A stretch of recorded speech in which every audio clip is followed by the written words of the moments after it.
Greetings, friends out there. Saludos, amigos. We're gathered together Estamos here hoy aquí today. reunidos en una sesión muy especial de AA. One that was Una dreamed sesión up que fue by planificada my por friends mis before, amigos del cuartel general, and, según creo yo, thought was that para we would discutir la discuss tradición the de AA AA. tradition.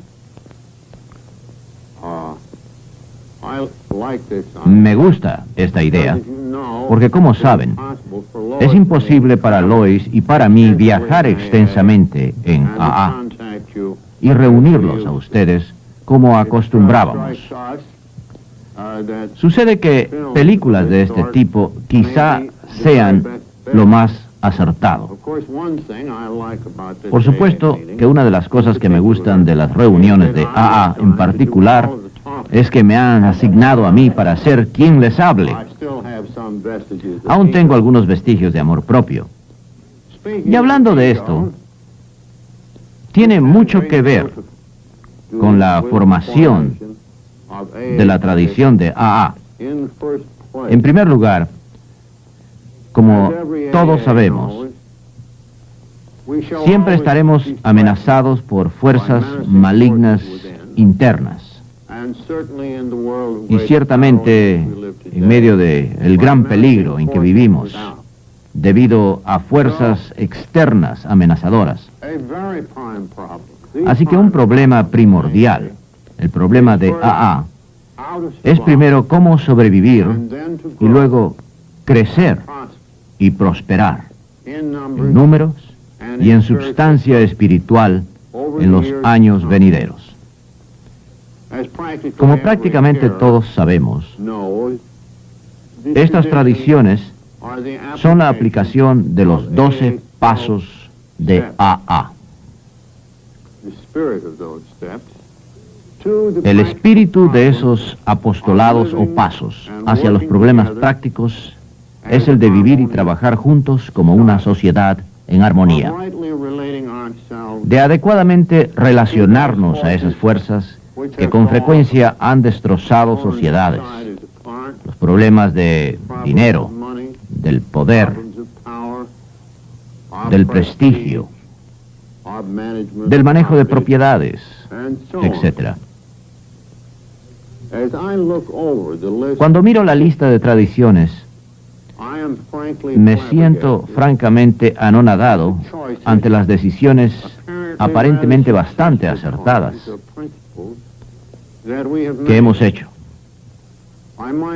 Debo recordarles que los 12 pasos o apostolados de AA hacia la recuperación primeramente aparecieron en 1939 en el Gran Libro y ahora tienen más de 30 años, los cuales nos han servido estupendamente bien.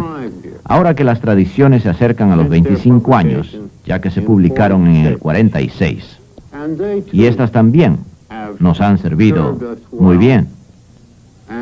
Y mientras existe un vasto campo para la interpretación de estos principios y sus aplicaciones son numerosas, la parte medular de cada una permanece aún como fueron escritas. De manera que estos son los hechos incontrovertibles de las tradiciones. La gente, al observar las tradiciones, halla muy claras las declaraciones y, paradójicamente, empero, algunas son desconcertantes. Los recién ingresados preguntan, por ejemplo, ¿qué quieres decir que no hay aquí reglas? ¿Cómo que soy miembro si así lo digo yo? ¿Cómo que nadie puede administrar esto permanentemente? ¿Cómo que no hay sanciones o castigos? ¿Cómo que no hay controversia pública? Cada sociedad está mezclada con controversias públicas y a los borrachos les encanta. ¿Qué quiere decir con que no hay controversias, etcétera, etcétera? De modo que por lo que no entienda la generalidad de miembros de AA y entre nuestros amigos, es porque seleccionamos estos principios particulares y cómo llegaron a realizarse, y unos cuantos en este momento que ya tenemos la edad, recordamos las tremendas batallas sostenidas entre nosotros mismos al tratar de arribar a estas decisiones. Y como consecuencia de haber sido el más antiguo en este asunto, después, claro, de Bob, número 2, estuvimos especialmente en medio de todo esto.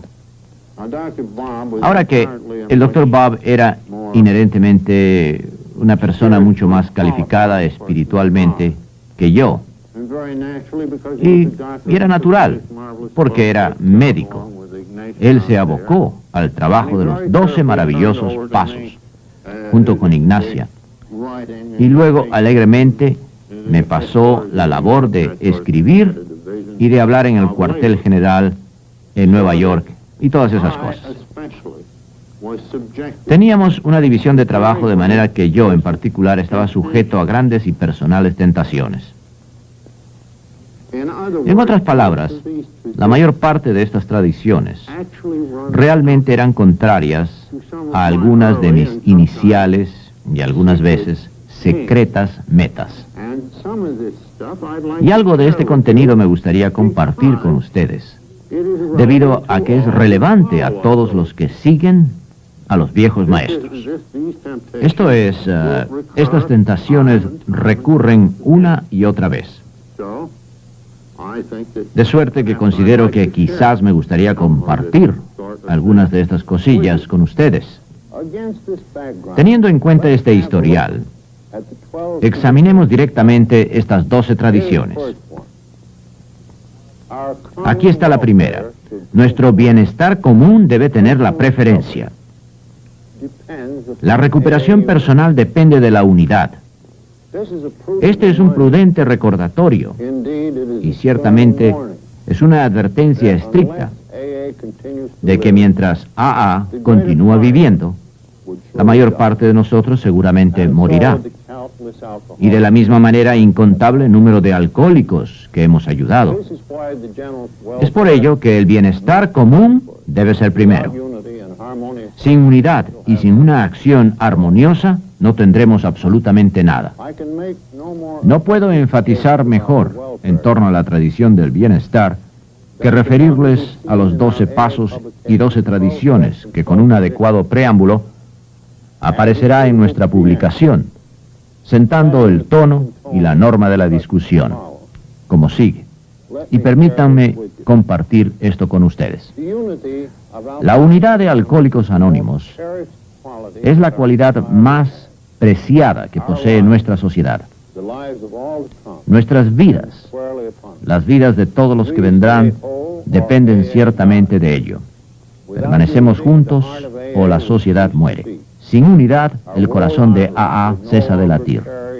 Las arterias de nuestro mundo no podrían ya más sobrellevar la gracia de Dios, dadora de vida, y el regalo que nos ha hecho de ella se desperdiciaría sin propósito.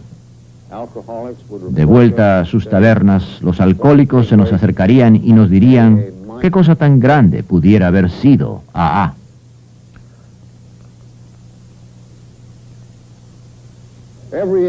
Todos y cada uno de los miembros de AA sabe que tiene que apegarse a los principios espirituales de recuperación.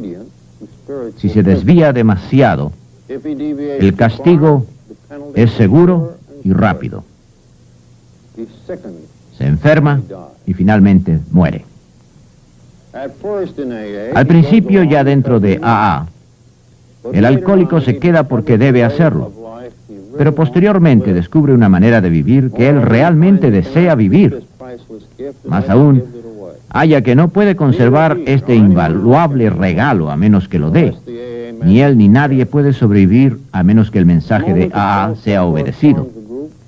En el momento en que el trabajo del 12º paso forma un grupo, otro descubrimiento es realizado, y es que la mayor parte de los individuos no pueden recuperarse a menos que exista un grupo.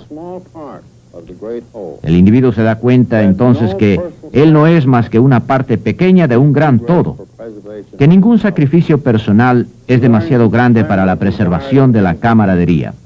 Aprende entonces que el clamor del deseo y la ambición dentro de sí deben ser silenciados cuando quiera que estos pudieran lesionar al grupo. Se hace claro que el grupo debe sobrevivir y no el individuo. Lo mismo sucede con AA. Mediante el trabajo y la fe hemos podido edificar en base a una experiencia increíble, la misma que perdura en las 12 tradiciones de los alcohólicos anónimos, que con el favor de Dios nos sustentarán en la unidad por tanto tiempo como lo necesitemos. Como ven, nuestra función original tuvo que ver con la gente que comenzó a formar grupos. Naturalmente, el Dr. Bob se convirtió algo así como en el padre del grupo de acción, y yo me transformé en el padre del grupo de Nueva York. También estaban Clarence en Cleveland, así como Earl en Chicago y Cliff en Los Ángeles. Y todos fuimos los fundadores de AA en sus respectivas plazas. Y, muy natural, ya que no había otra manera, estas gentes lograron que algunas personas dejaran de beber, luego de largo y extenuante esfuerzo. Después estas personas formaron un equipo, y en cierto sentido estructural, casi pudiera decirse de esto que tiene un papa y su respectiva jerarquía. Tal cosa fue el principio de lo que vendría a ser la pirámide de AA. La cima fue construida primero, y a medida que ella creció en su base y más personas ingresaron, los fundadores continuaron dando instrucción espiritual. Bien sostuvieron reuniones en sus casas o lograron hacer arreglos, y cuando la propaganda incrementó, se hicieron cargo de la misma.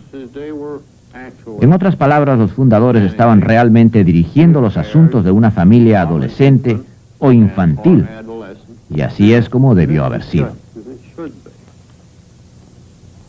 Sin embargo, se produjo un cambio en esta situación cuando AA creció rápidamente, siendo primeramente los artículos en Cleveland del Plain Dealer y luego por el señor Rockefeller, y finalmente el éxito tremendo en 1941 del artículo del Saturday Post, que en el término de un año nos trajo más de 6,000 nuevos miembros. Posteriormente, tuvimos el mismo fenómeno, con la excepción de que los fundadores locales, todos entonces modelos de sensibilidad, no pudieron durar mucho tiempo, y así más y más tenían una disposición entre estas grandes masas de socios que preguntaban: bien, estos viejitos están buenos y sanos, pero ¿manejarán nuestros destinos por siempre? La presión estaba sobre nosotros, Bob y yo, particularmente, hacia algunos de estos fundadores o iniciadores, y dado que fuimos los primeros, parecía que teníamos la calidad de durar más tiempo que los otros. De hecho, apenas me retiré hace unos años y la muerte retiró a Bob. Pero de cualquier modo, esto fue lo fundamental.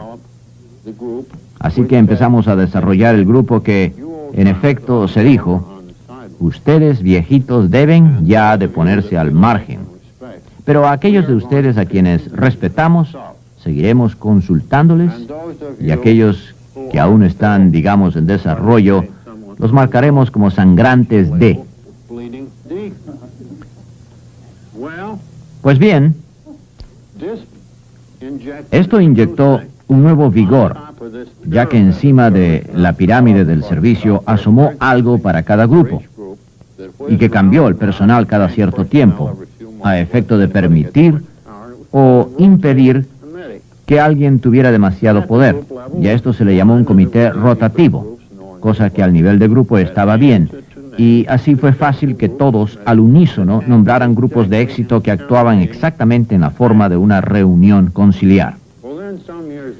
Pero entonces, unos años más tarde, los problemas se tornaron tremendos, y hubo necesidad de tomar una decisión al abocarse al problema y encontrar enormes dificultades entre toda esta gente urbana, e inclusive sus representantes, para reunirse o seleccionar personal o un comité para dirigir y conducir una oficina interna de grupo. Esto fue un negocio difícil y de hecho recuerdo una población en donde la confusión era tan grande que se tenían 4 o 5 veteranos con sus números telefónicos, cada uno de ellos anunciando que representaban a AA y no los demás. Bien, cuando llegó la hora de instalar una oficina, los problemas de la ciudad eran tan grandes que en efecto tuvieron que esforzarse demasiado para poner la primera oficina de manejo. Esto no representó un gran éxito, aun cuando sí un clamor político. Pero al mismo tiempo, no proveyó a la oficina con administración de máxima eficiencia. Pero poco a poco, el grupo interno de manejo permaneció básicamente democrático en su estructura. Los representantes de grupo contaban con todos los elementos de poder, pero el comité que manejaba la oficina podía nominar a sus sucesores bajo la teoría de que conocerían a las personas y el tipo de habilidad requerida y necesitada, amén de que si en la reunión de los representantes del grupo, los locales, no estuvieran de acuerdo, ellos podían aún nombrar a sus propios hombres, ya que últimamente contaban con el poder. Pero tal cosa empezó a lograr avances para lo que ahora conocemos como el empleado de confianza dentro de la tradición de AA. El descubrimiento de que no se puede operar AA en una área urbana grande sobre bases exclusivamente de reuniones conciliares o citadinas fue demasiado grande, sin mencionar los servicios mundiales de AA. Lo que quiero decir es que no se puede elegir a un grupo de custodios para servir aquí en Nueva York, simplemente colocando o sacando algunos nombres para que se vote sobre ellos en todo el mundo. Simplemente esto no funcionó. De suerte que después de un tiempo, aun cuando el poder último continuó siempre dentro del grupo, la estructura siempre funcionó igual, de manera que los empleados o los servicios más importantes fueron seleccionados parcialmente por nombramientos, y todos estaban sujetos a verificación con el grupo de conciencia. Y de esta manera pudimos obtener gente requerida para ciertos y particulares trabajos y habilidades, personas de excelencia para estas posiciones. Y así la estructura se desenvolvió. Paralelo a todo esto, y de hecho antes de todo, contamos con una estructura para servicios mundiales aquí mismo que finalmente se desarrolló, aun cuando ello duró varios años en realizarse. Muchos AA recordarán que en 1938 incorporamos algo llamado la Fundación Alcohólica y, entre otras cosas, la fundación se hizo cargo del libro de Alcohólicos Anónimos que en forma separada había sido publicada y financiada, tomando por sorpresa a los custodios que eran obligadamente no alcohólicos y unos cuantos que sí lo eran, seleccionados en verdad por el Dr. Bobby Joe. Se apoderaron de los títulos de nuestra literatura y abrimos una pequeña oficina, y cuando el artículo del Saturday Post apareció con su enorme caudal de interrogantes, clarificamos la mayor parte. Y luego empezamos a adentrarnos en los problemas de las relaciones públicas y todas las cosas que ahora hace la Oficina Mundial.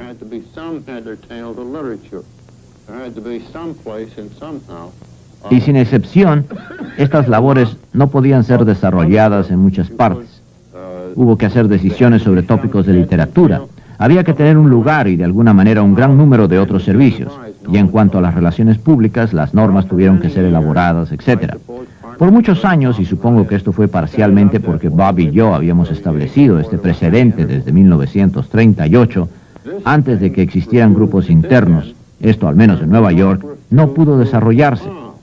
parcialmente a que se consideraba que ya que los grupos estaban confrontando muchas dificultades, aún para tener un club sin causar un clamor o bien para manejar sus asuntos más sencillos, ¿cómo era posible que pudiéramos imponer la tradición en una situación como esta? La operación había sido muy exitosa. Nuestros amigos dentro de una minoría en la Junta eran no alcohólicos, como una manera de protección a los caprichos del Dr. Bob y de personas como el Dr. Bob y yo y otros custodios alcohólicos. Se necesitó desde 1945 inmediatamente el aparecer de la tradición hasta 1951 a efecto de persuadir a todos los interesados que a manera de experimento deberían de convocarse aquí en una conferencia de delegados, cuando menos en los Estados Unidos y Canadá, adecuadamente balanceada de acuerdo a la población de cada localidad, a efecto de echar un vistazo a estos servicios que habíamos estado brindando todos estos años, que consideramos habían sido invaluables para AA y que pudieran ser responsables por la mitad de nuestro crecimiento, así como para una gran unidad. De suerte que fue así como el grupo de conciencia se produjo y es lo que se entiende como empleados o subalternos de confianza. Personas especiales seleccionadas por sus habilidades especiales, pero jamás personas que llegaron a gobernar. Y así llegamos a la tradición número 3, que tiene que ver con el importante asunto de la membresía. Nosotros, los alcohólicos, hemos sido personas retraídas. Algunas veces hemos sido virtualmente prisioneros de la sociedad o prisioneros de nosotros mismos. De manera que cuando AA pone la mano sobre el alcohólico, ¿qué es lo que éste desea? Él desea libertad. Desea pertenecer a algo o a alguien. Por lo tanto, hemos tratado de reducir cualquier posible resistencia que pudiera tener.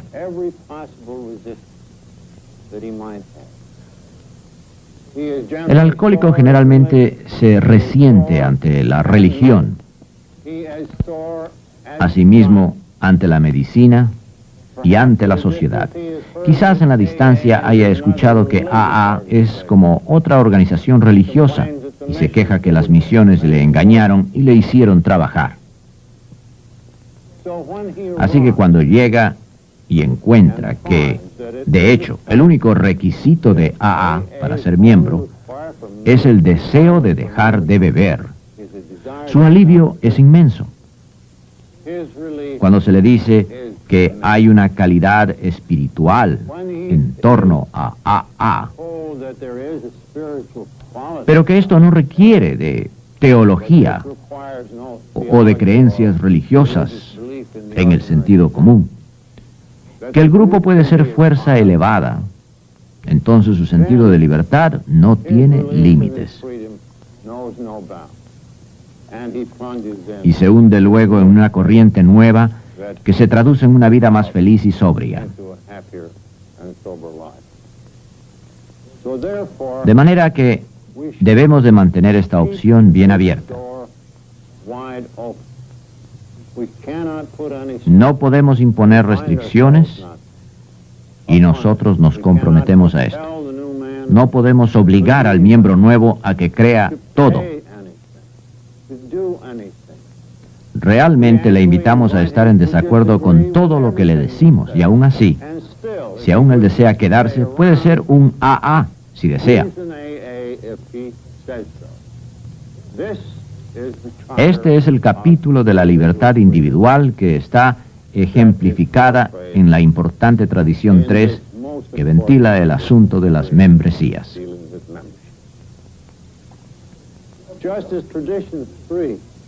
En la misma forma que la tradición 3 es un capítulo sobre la libertad individual, así la tradición 4 se refiere a la libertad de grupo e impone la interrogante: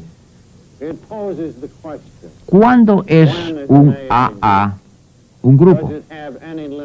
¿Posee algunas limitaciones sobre su libertad? A lo que respondemos no. Cada grupo de AA, como el individuo, tiene el derecho de equivocarse. Lo único que pedimos, pero no demandamos, de un grupo tratando de alcanzar la sobriedad y que desea autonombrarse AA, es que no mezclen públicamente el nombre de la organización con otras actividades.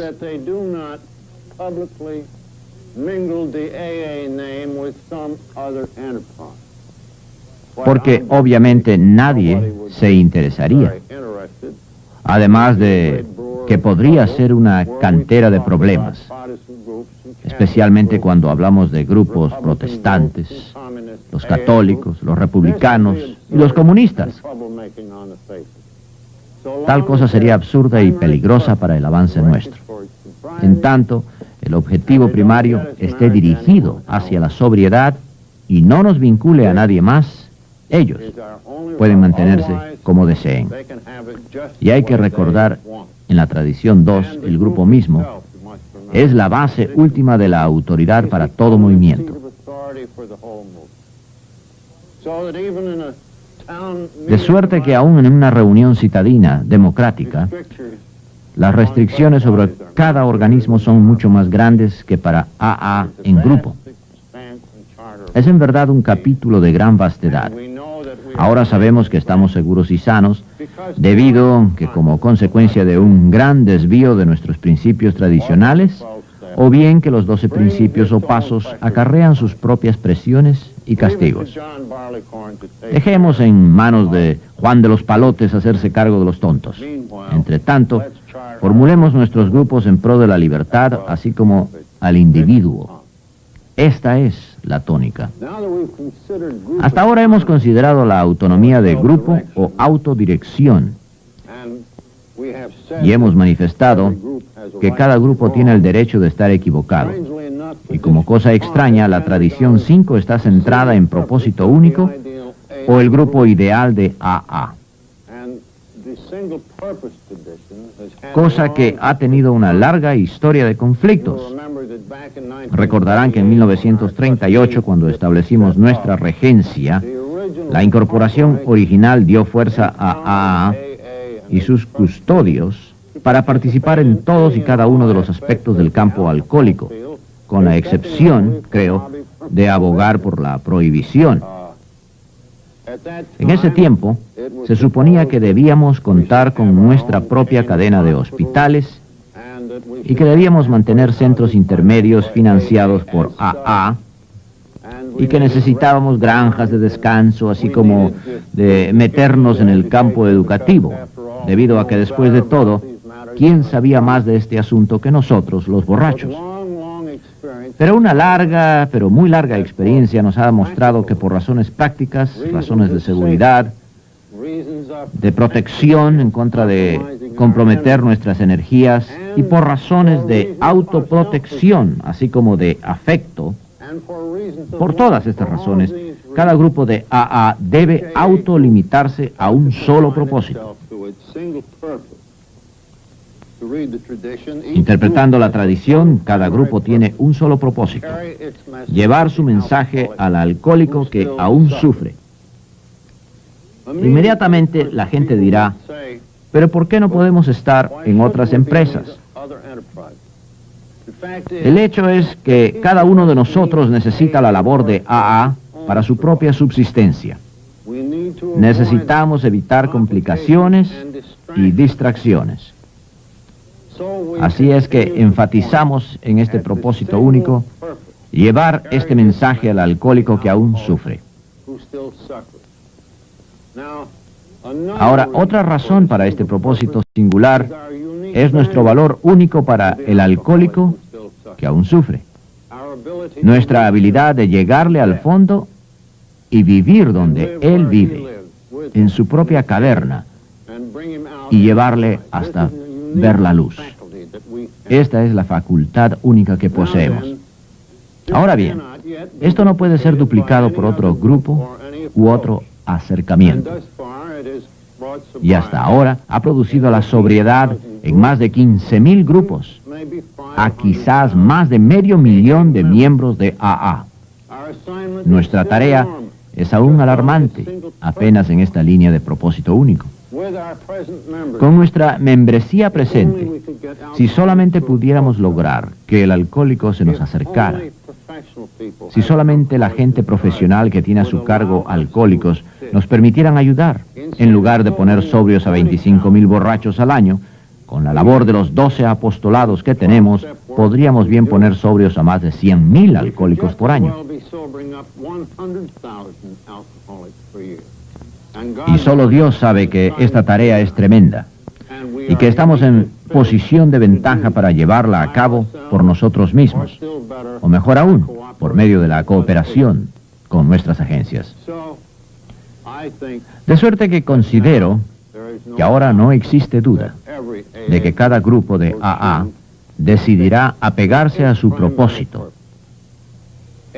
Los miembros de AA participan en otras actividades como miembros, también como ciudadanos, lo cual está bien, pero como grupo, como acto de compañerismo nacional e internacional, apeguémonos a nuestro propósito original. Dejemos que el adagio o refrán, zapatero a tus zapatos, sea nuestro. Ese debe ser nuestro propósito primordial.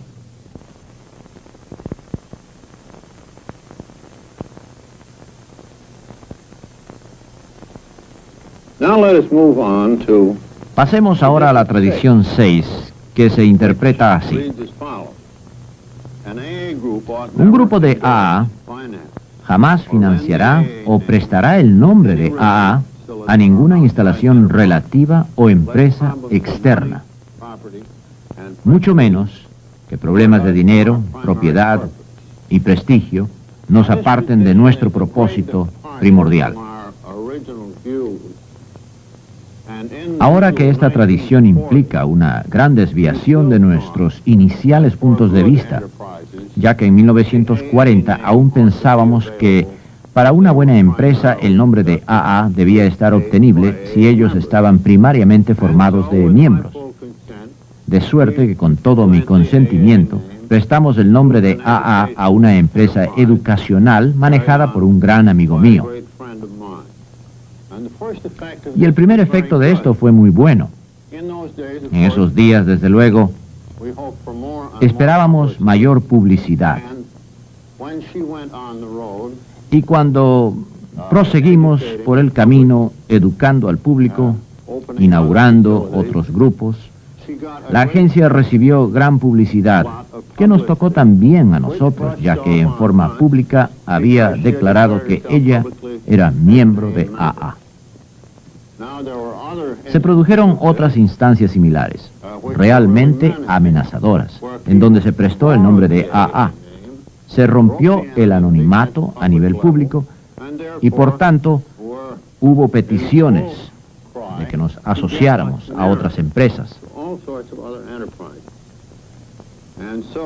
De manera que para 1950 habíamos experimentado el tremendo peligro de dar apoyo a nivel público, o bien que miembros de AA salieran del anonimato a nivel público, así como de tratar de obtener el apoyo de AA para empresas de su propiedad por dinero o publicidad.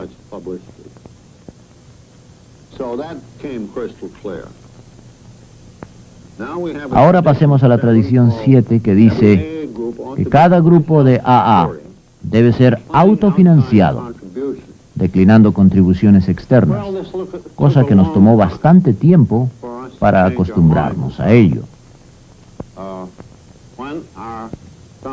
Cuando nuestra fundación, que forma ahora la Junta General de Servicio, quedó asentada, pensamos en términos de grandes fondos y nos consideramos muy afortunados al obtener algunos de los amigos del señor John D. Rockefeller para que fungieran en la Junta, no solo porque estaban profundamente interesados, sino porque ello era una manera de obtener fondos que ciertamente proveería el señor Rockefeller. Por un tiempo pareció que proveería los fondos para nuestra recién creada fundación, especialmente cuando en la primavera de 1940, a 2 años de comenzada, repentinamente anunció que le gustaría hacer una cena e invitar a sus amistades para escuchar la historia de los alcohólicos anónimos. Claro, el evento se produjo y Nelson Rockefeller representó a su padre, quien estaba enfermo. Asistieron Harry Emerson Fosdick y un gran número de celebridades en el mundo de las finanzas y otras actividades, dentro y fuera de Nueva York. Cuando menos estaban en la sala representados en capital $500 millones. Y pudimos aún, cuando con timidez, pedir contribuciones y recibir considerable ayuda.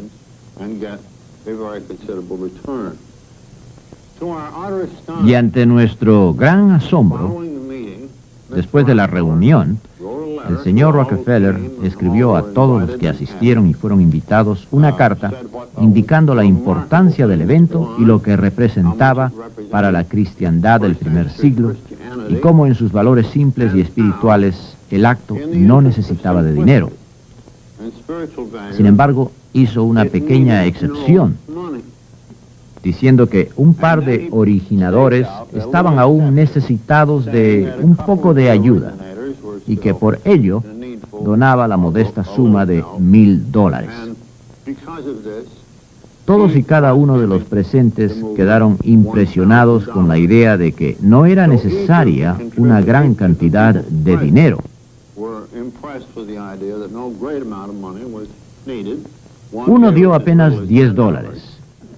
Y creo que la contribución mayor, aparte de la del señor Rockefeller, fue de $300. Subsecuentemente, el amigo del señor Rockefeller, William Richardson, que fungía entonces en la Junta, se dirigió al señor Rockefeller y de vuelta enfocó el asunto del dinero. A lo que el señor Rockefeller dijo: Dick, el dinero va a echarlo a perder todo, ya que esto debe ser autosuficiente. Así que en verdad debemos dar crédito al señor John Rockefeller por su providencial sabiduría a beneficio de AA. Y desde entonces ha referido esta historia muchas veces, lo mismo su hermano Nelson, en el sentido de que esta es la única organización que devuelve el dinero que se le ha prestado. Así que esta es la raíz de nuestra tradición, de que cada grupo de AA debe ser autosuficiente, declinando contribuciones externas. Hemos creado una regla rígida acerca de las contribuciones de individuos dentro de AA, ya que numerosos miembros son ricos y estarían encantados de enviar al cuartel general gran cantidad de plata.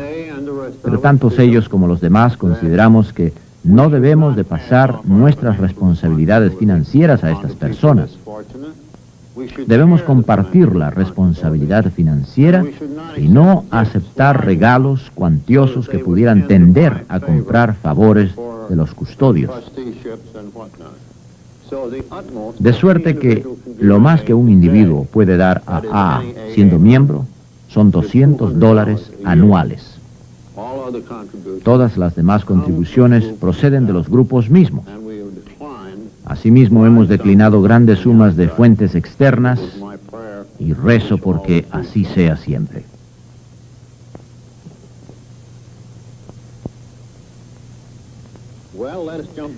Bien, pasemos ahora a la tradición número 10.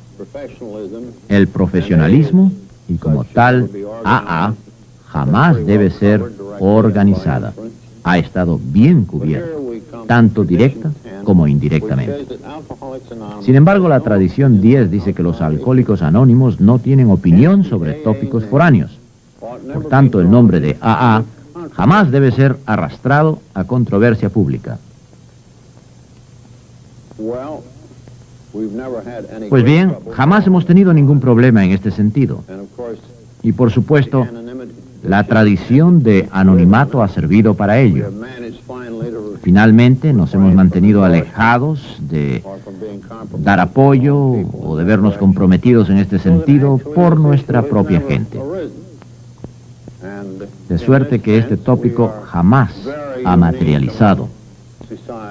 En este sentido somos únicos entre las naciones y las sociedades, ya que estamos en posición de absoluta neutralidad referente al mundo y a los problemas de nuestra comunidad.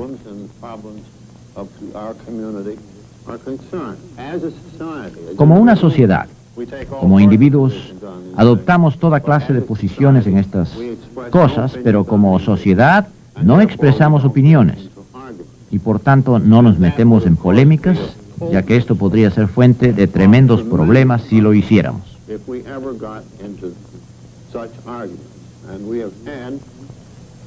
Históricamente, hemos tenido un momento al que llamo nuestra atención y que fue gracias a un buen amigo, Milton Maxwell, profesor y sociólogo, quien una vez escribió una serie de artículos sobre el pseudo-movimiento washingtoniano. Esto aconteció en 1840 y fue una sociedad formada de alcohólicos tratando de ayudarse personalmente los unos a los otros, alentando la adopción de juramentos, teniendo el beneficio de la identificación y algunos de los atributos de AA. Y creo que en los primeros 2 o 3 años de su existencia, como unos 500,000 se afiliaron, lo que representa tantos miembros activos de AA actualmente recuperados. Pues bien, esto, claro, fue sensacional. En aquel tiempo el movimiento de prohibición estaba en pleno apogeo y existían otros tópicos públicos. La guerra civil era inminente y la esclavitud era todo un tópico. No pasó mucho tiempo antes de que los washingtonianos sostuvieran sesiones iluminadoras, preferentemente en Nueva York y en Baltimore. Así llenaron el salón Faneuil, lo que constituyó un gran triunfo entonces digno de atención. Había gran presión sobre ellos para que se manifestaran y algunos resultaron grandes oradores, aun cuando otros eran oradores profesionales. Los oradores del sur pudieron adentrarse en otras materias aparte de la bebida. Lo mismo pasó en el norte. Por ejemplo, los oradores sureños no aceptaban la idea de la abolición, en contraste con los norteños, logrando arrastrar a los washingtonianos hacia esa tremenda controversia antes de la guerra. Y por otra parte, obtuvieron el nombre de Washington para toda suerte de empresas. Y ambos estaban en los dos bandos de la controversia sobre la bebida. Luego comenzó el proceso de la desintegración debido probablemente a su fuerza espiritual, generada por la aceptación de promesas, aun cuando el agrupamiento, como para nosotros, no fue tremendo. Pero generalmente fue una desintegración, ya que habían realizado cosas naturales, pero que a la postre resultaron sumamente destructivas. Y a medida que nuestra tradición se desarrollaba, teníamos el espectro del pasado, lo que confirmó que estábamos posiblemente en la senda correcta en el asunto de controversia pública, en lo referente a pagar nuestras propias cuentas, o sobre el asunto de no involucrarnos en otras empresas, y así sucesivamente. Además, confirmó la gran guía protectora de nuestra tradición sobre el anonimato.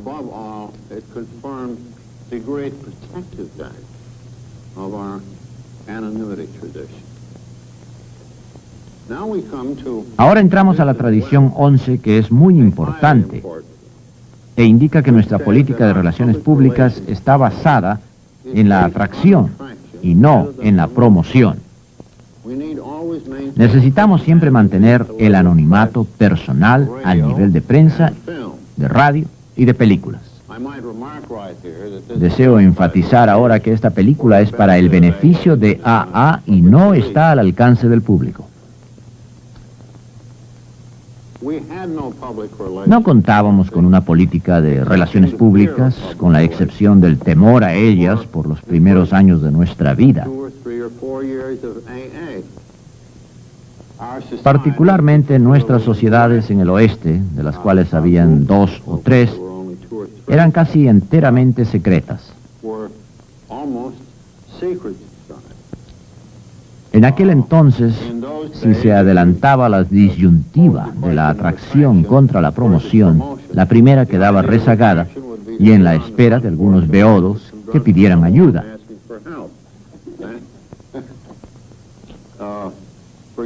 Por ejemplo, la condenación severa de la gente de Filadelfia que había ido hasta el dueño del Washington Post, Curtis Back, pidiéndole que se interesara en nuestra agrupación.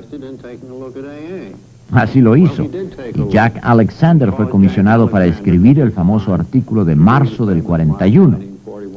Por supuesto, la arena estaba abierta tanto a neófitos como contendientes, y pronto, rompiendo el anonimato, empezamos a enfrentarnos al público.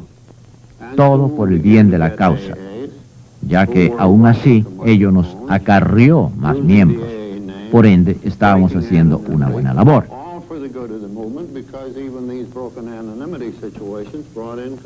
Y recuerdo que ellos habían pensado con frecuencia que debería existir un propósito doble en todo esto, lo cual sería algo muy bueno.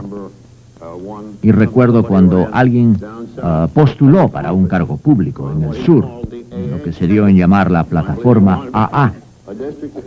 Creo que buscaba la Procuraduría de Distrito, de manera que al mismo tiempo que se hacía publicidad, lo hacía para AA. También otro sujeto manifestó frente a los micrófonos que en breve produciría una serie de charlas sobre AA, las cuales estarían patrocinadas por su empleador, que era la compañía aseguradora Gulf. Así tuvimos momentos decisivos tratando de dilucidar en dónde terminaba la atracción y dónde comenzaba la promoción. En ese momento empezó a ser evidente que ambos tópicos representaban los extremos, y así el tema de la atracción era tan conservador que su postulado de no hacer nada nos haría pudrirnos por falta de acción, y los promotores, si se salían con la suya, nos harían propaganda exorbitante en toda la gama del medio publicitario.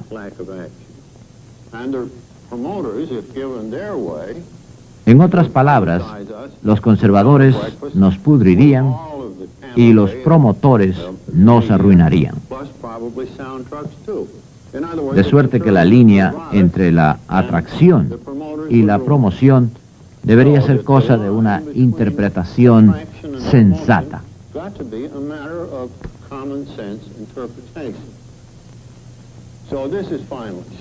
Así que finalmente todo esto se arregló. Ahora parecería que el anonimato era la prevención de toda publicidad nociva, porque la gente no se abalanzaba sobre el micrófono con estos motivos, y nosotros no fuimos muy lejos en cuanto a hacer promoción o cualquier otra cosa. Teníamos entonces una política de relaciones públicas que incluiría un creciente número de gente que vendría a AA y se curaría. Y ahora llegamos a la tradición 12, y esto comprende todas las tradiciones. Hasta ahora ustedes han estado escuchando un recital quizá muy largo sobre los valores protectivos de las tradiciones de nuestra sociedad. Hemos estado hablando mucho en cuestión de simplemente evitar una calamidad, adoptando medidas prudentes y comunes.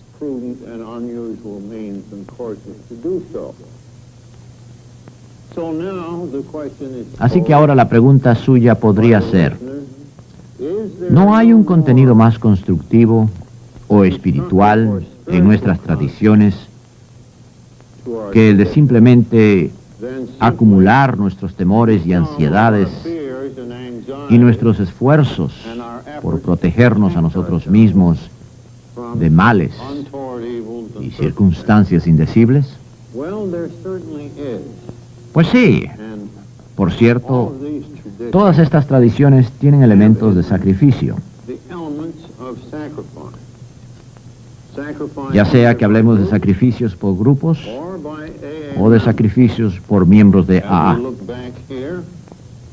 Cuando contemplamos la tradición del bienestar común, la gente solía decir, pues es el borracho la persona importante, pero ¿cómo se va a curar en grandes números si no hay compañerismo? Por lo tanto, el bienestar común ha pasado a primer lugar y nuestro bienestar individual a segundo lugar. De la misma manera estaríamos propensos a ser guiados por el poder. Tenemos que ceder ante la idea de que podemos ser instruidos por la conciencia del grupo. Hemos puesto de lado toda ambición de ser prominentes como sociedad en el campo del alcoholismo. Nuestros miembros vienen como individuos y ciudadanos, y es allí donde deben quedar. Pero la sociedad dice, no, nosotros nos apegaremos a un solo propósito. Hemos sacrificado la oportunidad de recolectar grandes sumas de dinero para esta sociedad y para otros, al adoptar la tradición de rechazar donaciones foráneas.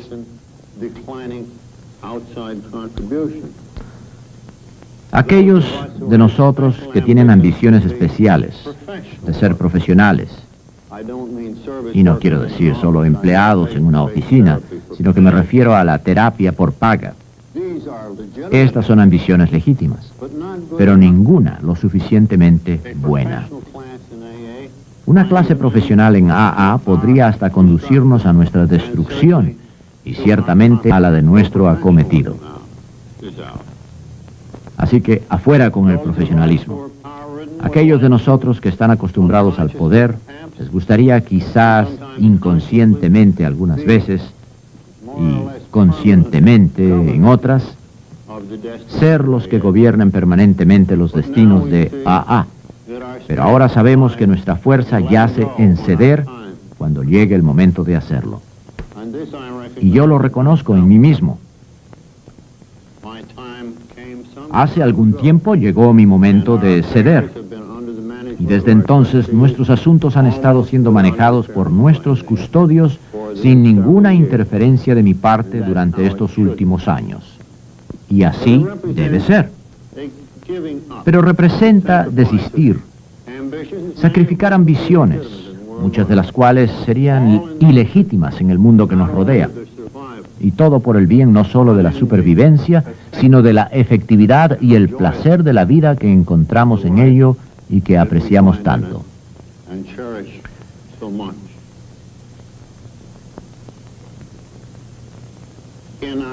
En nuestras relaciones públicas hemos ido a la contra de toda experiencia con el mundo moderno, donde todo es un proceso basado en el matrimonio o divorcio de figuras de gran notoriedad.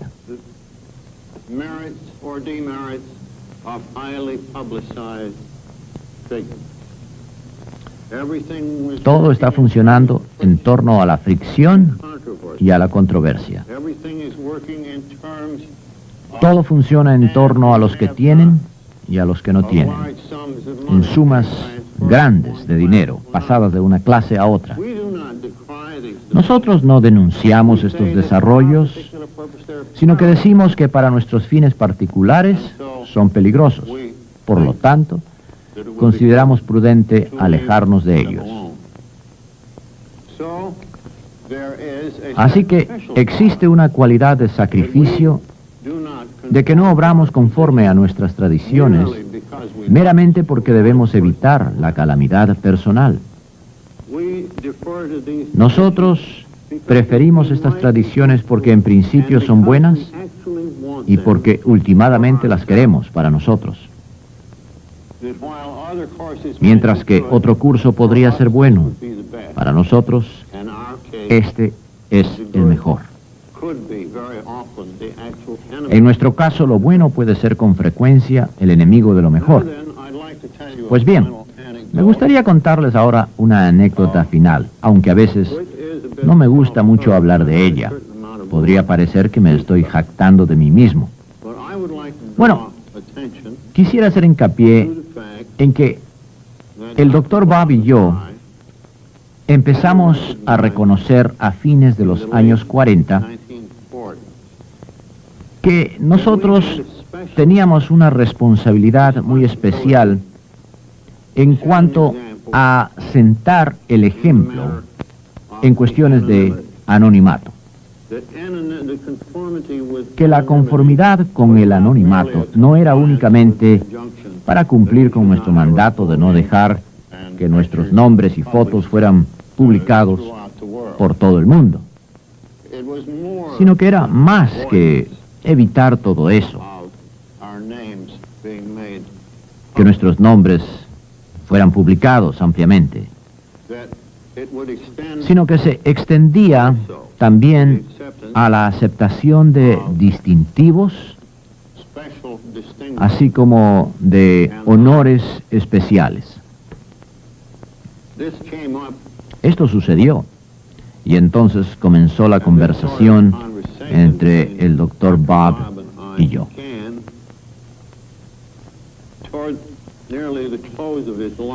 Hasta el día en que falleció, pues estaba muy enfermo, como bien es sabido.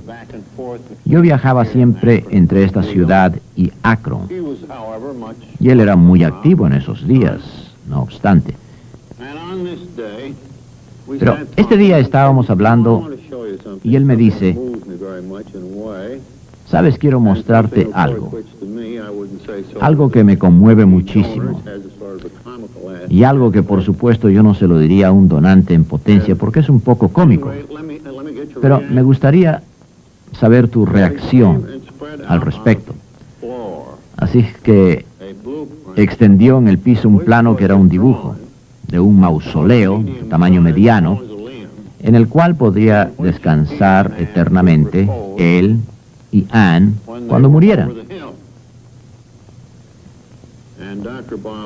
Y el Dr. Bob me mira y me dice que había gente que opinaba que era algo necesario porque así se había hecho con otras celebridades. Por supuesto que él se había opuesto a ello. Entonces Bob me mira con esa sonrisa tan típica de él, me dice, Bill, yo creo que tú y yo debemos ser enterrados como cualquier otra persona. Y me hizo pensar que tenemos alguna otra obligación en cuanto a esta tradición de ser anónimos. Y hasta este momento no cabía la menor duda de que él había recibido ofertas, y yo también, de universidades pequeñas que nos otorgaban grados académicos de varias clases y, bueno, las rechazamos todas. Pero entonces comenzamos a pensar, ¿la tradición no se extiende al asunto de honores? ¿No se extiende hasta la aceptación de tener notoriedad, aunque sea póstuma?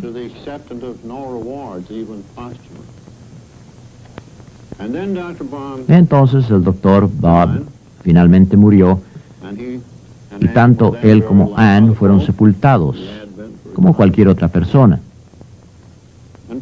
Ella había estado mal desde hacía tiempo. Pronto, una nueva serie de tentaciones empezaron a desarrollarse en mí.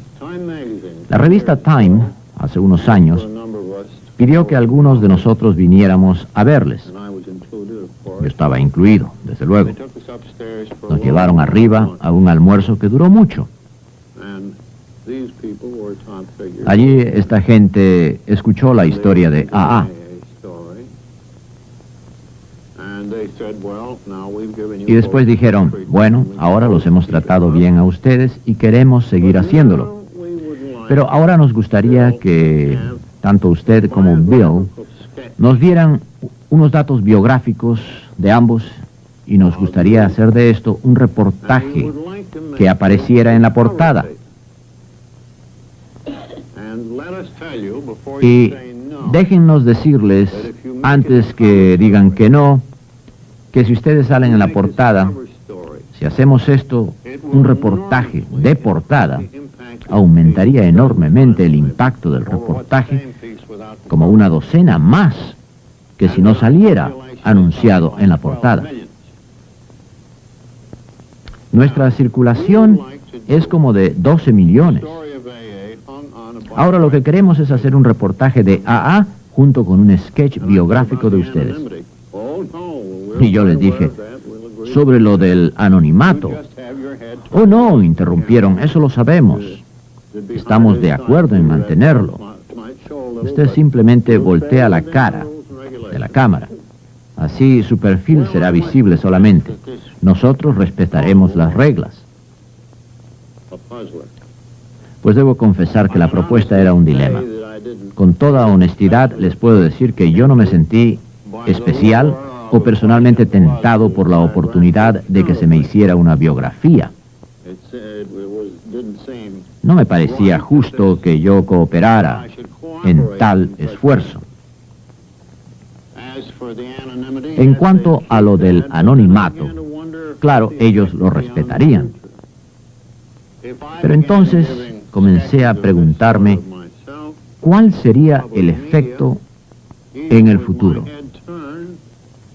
Si yo comenzaba a dar detalles biográficos y estas cosas a los medios informativos, aún aunque tuviera la cara volteada de la cámara, una vez que yo estuviera lejos y fuera del camino, otras personas podrían decir, bueno, el viejo casi lo hace, así que ¿por qué no les doy yo también mi biografía y salgo de frente de ahora en adelante ante las cámaras? En otras palabras, abriría la puerta a gente con sed de poder. Todo esto era muy difícil de resistir porque las declamaciones son la muerte para algunos y para otros significan la prolongación de sus enfermedades. El impacto de esto podría haber sido enorme y haber traído grandes números de gente. Así que el decir no fue algo que me desveló muchas noches. Siempre creí y esperé haber tomado la debida decisión para el futuro de AA. Pero nuevamente por mucho tiempo los espectros de los que murieron y de aquellos que podrían haberse curado antes han seguido atormentándome.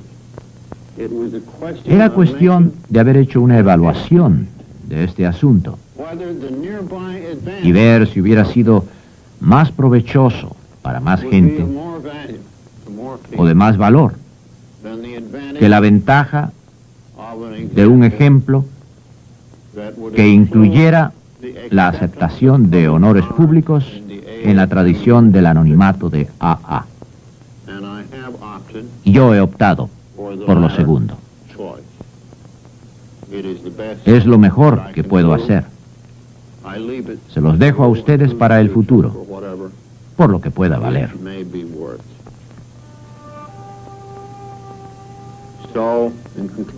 Así que en conclusión, mis queridos amigos, mil gracias por haberme acompañado y gracias a los que me vieron a través de la cámara.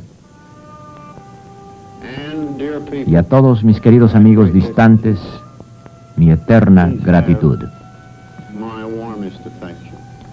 Y que Dios los bendiga por siempre a ustedes y también a Alcohólicos Anónimos.